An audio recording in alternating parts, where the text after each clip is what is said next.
Not being able to pay the rent is one of the greatest fears and shame of any ordinary worker.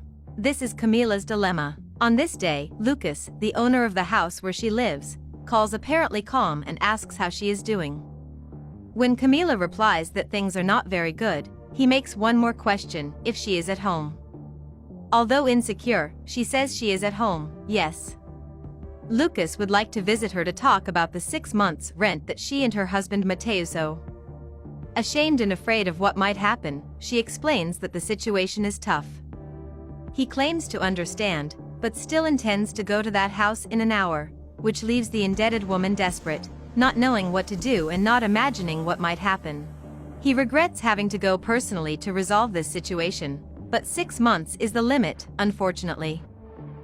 But calmness must be feigned, and she says goodbye to the property owner without showing her fear of being evicted. But as soon as she ends the call, she yells for Mateus to show up as soon as possible. Her frightened husband goes to the kitchen and asks her what is going on. She explains that the owner Lucas called and intends to talk to both of them today about the rent arrears. Miguel is also in despair, because he has no way to justify the 6 months in arrears. When she learns that the owner, possibly very angry, should arrive within an hour, the unemployed husband gets even more nervous. It is a very bad feeling, and only those who know the fear that this situation causes understand what they are going through. But Miguel reveals that he has an idea. He claims that she will be the protagonist of this unusual plan. The husband begins by telling her that there is a gossip in the building that Lucas is, also because he is rich, known for being with several women. According to what people say, he can't see a beautiful woman in front of him and he becomes hypnotized. That said, desperation leads the husband to suggest that his wife flirt with the owner of the property. To be more convincing, she will need to lie that their marriage is over, so Miguel will have to leave while Lucas is in the house. The fear is so deep that he says he is not worried about jealousy. His biggest worry is the possibility of the two of them going to live on the street. Although not very happy with the idea, Camila agrees to participate in this plan and, beautiful as she is, understands that she can convince the rich owner of the house where they live. Minutes later, Lucas is talking on his cell phone with a friend. Indeed angry, he complains that he is going to visit a tenant who owes 6 months' rent. In the house, Camila is getting ready. With a nice outfit, careful hair, makeup and her best perfume, she hopes to get what the two have planned. When arrives, the homeowner knocks on the door shouting for her husband, so she goes over to meet him. Lucas is impatient with the delay in someone showing up and speaks loudly that he will not allow another month of delay. But when Camila appears in all her beauty, the owner's indignation seems to evaporate and he looks at her from head to toe. Hypnotized, as the gossips say, he returns to his normal state and asks where Mateus is. She pleads for calm, claims that things are not very good, but he is in a hurry and says he needs to talk directly to her husband. At this moment she starts to put the plan definitely into practice. Touching his arm, she asks Lucas to come in, have some coffee, eat a cake, and then they can talk properly. Much calmer than he was a few minutes ago, he agrees to talk to the tenant and thanks her for the coffee. Very comfortable in the house and clearly attracted by the beauty of the supposedly now single woman, he also agrees to eat bread that she had just bought. Interested in understanding why her husband is not present, he asks what is going on. Close enough for him to admire her lipstick and enjoy the smell of her perfume, Camila begins to act. Playing the victim, she tells that Lucas left her alone and now she has bills to pay. His first question, of course, is whether she is single. When she confirms, he doesn't even make a point of hiding his happiness at this news. Looking him straight in the eye, she regrets that she is 6 months behind on her rent, but doesn't know what to do now that she is alone, so she asks how he can help her with this. The rumors turn out to be true. Charmed by the beauty of the tenant, who caresses his arm as he speaks, Lucas replies that he can forgive her debts since his deal was with her ex-husband. Previously angry and thinking of throwing them out of his house, he now sympathizes with Camila's situation and assures her that he can do this for her. She proves to be a good actress and states she is very sad about what is happening in her life. In an attitude that even surpasses what she expected, the owner allows her to stay in the house and, in addition, promises that he will pay all her expenses, even food. According to him, this is a gesture of solidarity, but you, me, and Camila know very well what this is all about. But there is one condition: he will visit her every day and no more men will be allowed in the house. She thinks for a few seconds, but follows in her character and says she doesn't see a problem with this. From today on, she promises, the only man who will enter this house will be him. However, there is also a condition. Whenever he decides to pay a visit, she would like him to call her. That way, obviously lying, she will always be ready to welcome him in the best possible way. He agrees and, in fact a slave to women, suggests that in the near future he may even put that house under her total management. Following her husband's plan, Camila flirts shamelessly and so far is getting more than she expected. The owner of the place is under her feet, caressing his arm and chest. The beautiful, smelling woman promises him that he won't regret giving her a second chance. Almost out of breath, he finishes his coffee so he can settle some loose ends with the other tenants.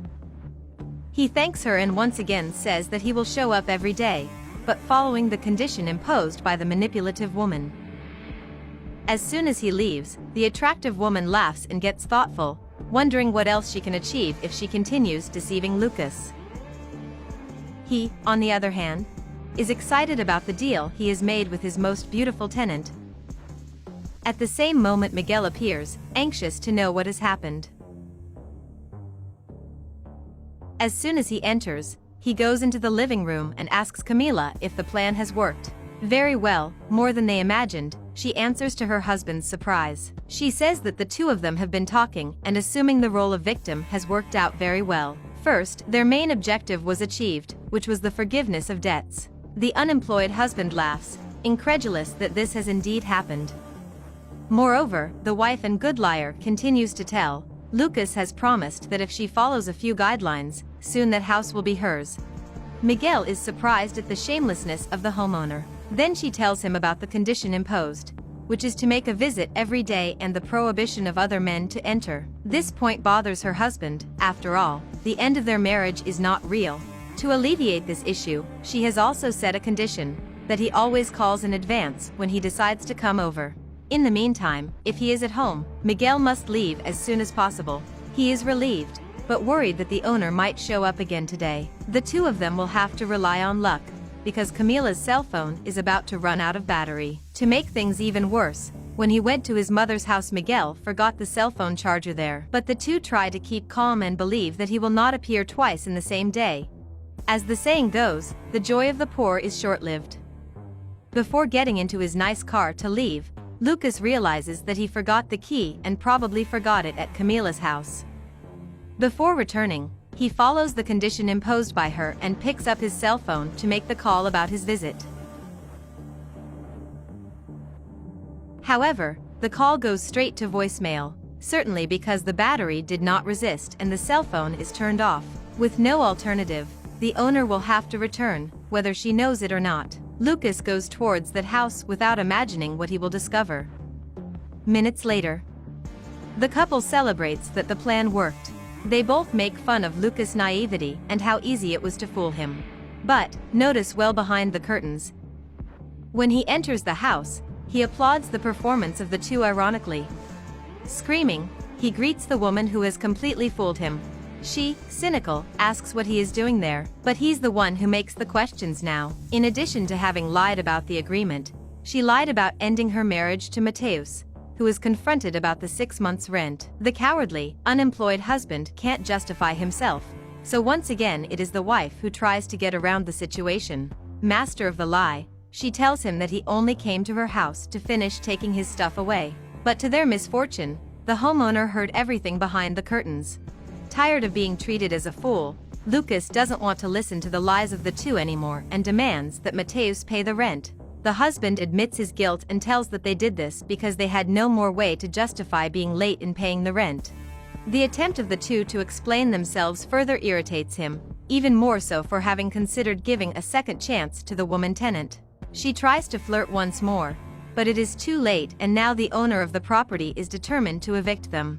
Since in their lie the ex-husband was finishing packing his things to leave, there is no better time for him, along with his cynical wife, to leave the house immediately. Afraid of having to live on the street, Camila pleads once again for forgiveness, But what she has done to Lucas is unforgivable, and there is no good heart that will relativize their somewhat even criminal plan. The couple is desperate. The change in their lives will be radical, and they are not prepared for it. However, this is not the deceived man's problem, and he shouts once again for them to leave his house immediately. Even though he owns many properties, he never seen such dishonesty. An hour later, the couple was evicted. With next to nothing, they wonder what they will do now. They have no family and no friends who can welcome them in that time of trouble. Next time, instead of lying, it might be better for the husband to think of another idea, something like getting a job.